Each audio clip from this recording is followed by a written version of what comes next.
Hello, welcome to my van. Also, welcome to Club Week.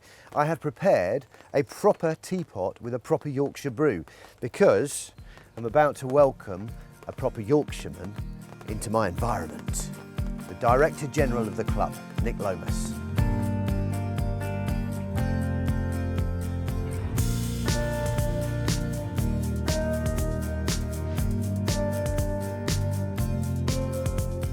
Nick, it's lovely to have you. Really nice to be here, Matt. I mean, you're in my environment for a change. It's usually the other way around. Yeah, here we are on a club site and you're here with your campervan. What do you think of my rig? I think it's very nice. I love the colour. A bit untidy inside, sir. That's the way I roll. That's the whole point of this lifestyle, is that's how I choose to be. Yeah, it is a bit of a mess at the moment. Good tea though, enjoying the tea. Yeah, thank you very much. I pride myself on that. It's a pot, you see, Yeah. properly brewed. How have you been?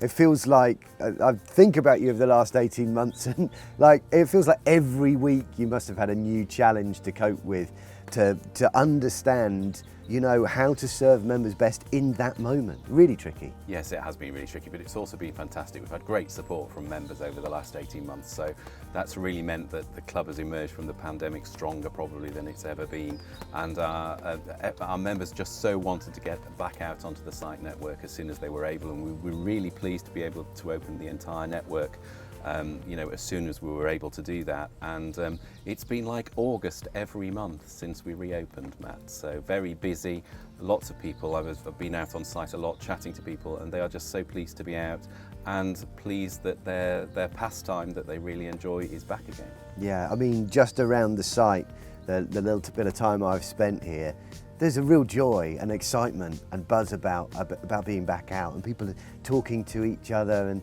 reconnecting in a way. That's what it feels like. Yes, that's right. I think I've been out on our network into Scotland, and it was really nice to see people chatting at the service points and exchanging stories and recommendations for places to go with their fellow members. So. And jokes also about, even though it is really difficult at the moment sometimes to find your ideal place because everywhere's so busy, using the late availability search on our website, which means they can find somewhere to stay and going somewhere they perhaps otherwise wouldn't have thought to go. In a way, it feels like members have been proved right. You know, it's like for all these years, we told you it was good. We told you that this was a great way to get outside and experience life. And they have been proved right, haven't they? It's so wonderful.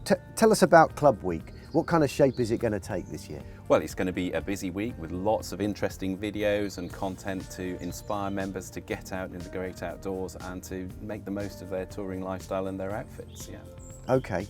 And you yourself, you say you've been to Scotland. Have you been able to, you know, enjoy the network and get out there? Yeah, I've had a few weekend breaks, but also my main holiday was to Wales. Had a great time, chose the really good weather in July, not by planning, but by accident. But as a result of that, I even went swimming on the beaches in the Gower, which was really fantastic. The Mumbles. Yeah, visited the Mumbles for a day or so. Had a great cycle ride from the club site at Gowerton down there, actually. And then spent some time on the beaches, which obviously in that part of Wales are absolutely stunning. So yeah, really nice time, and some great recommendations from the site teams as well as to where to go to sort of avoid the really busy queues or the crowds that obviously have been a part of the British summer this year.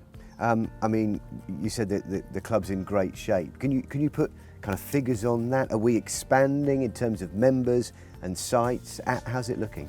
Yeah, we're adding new sites onto the network. We bought a new site called Carlin Downs towards the end of last year, and we're also having a rolling programme of looking at sites where we can extend pitches. So, site in Northumberland, River Breamish, we added some pitches before the start of this season. Right now at Barnard Castle in Teesdale, we're adding a whole new section of pitches as well that will be open for next year.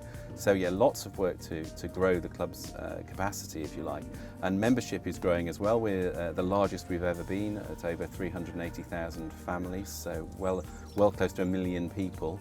And members are renewing at record levels as well, so we know that members are really enjoying the pastime, and the new people that have joined us in the last year have had a good experience and they're staying with the club, so that's all really positive. Yeah, brings a fresh energy, doesn't it, as well, new members coming in.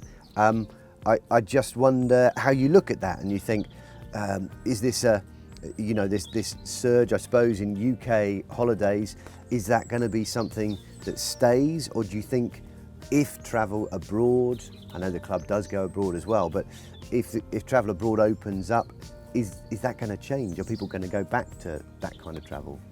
It's really interesting. From the research we've done, members who've joined the club, got an outfit, or sharing an outfit with their friends, family, colleagues, hiring an outfit, have really loved the pastime. And so I think, yeah, they will go to different places. They may do their sort of Scottish Dream Tour, or in time when travel opens back into Europe, we expect people will then use their vehicles to explore, you know, the whole continent as well. So I think the lifestyle for many is now something they've chosen to do for a long period.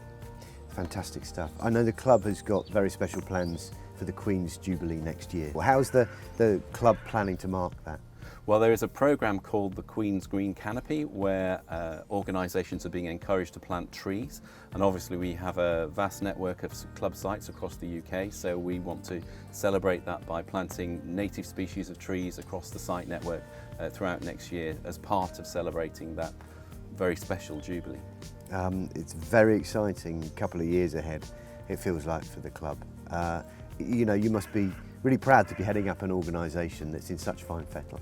Yeah, I am. I'm very proud. I'm always proud to work for the club. You know, it's a stalwart of British tourism, and our staff this year, our teams have worked so hard to give more people than ever a holiday in the UK. And you know, we're really pleased that we've had the support of members to be able to continue to do that and to flourish in what's been a very difficult time for everybody, of course. And of course, we don't know where the future is going to go with the pandemic, but we know that we have a pastime which is in the outdoors, which gives people you know, a sense of getting close to nature. And I think more than ever with the pandemic, people have recognised that that's really important for their well-being. So Nick, Club Week this year, what's it going to look like? Lots of exciting information and support to help you get the most from the outdoors with the club. So obviously if you're on site, you'll be looking for some cooking inspiration, so we've got a little bit of that.